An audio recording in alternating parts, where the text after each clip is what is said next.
Well, here we go. Here's Dean Smith's newly completed 750, and we're going to catch, might be first flight. Let's see if he pops it up in the air.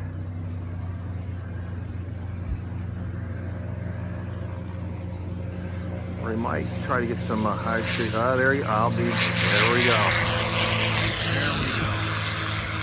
he's got to be proud. Now here comes Dean Smith. Newly completed 750, and I think it's going to be his. Yeah, I think he's definitely setting up for his landing. Just did 2 laps around the pattern.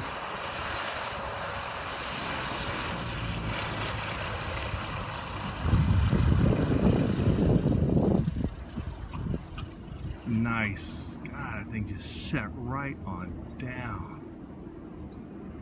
He's got to have a grin a mile big.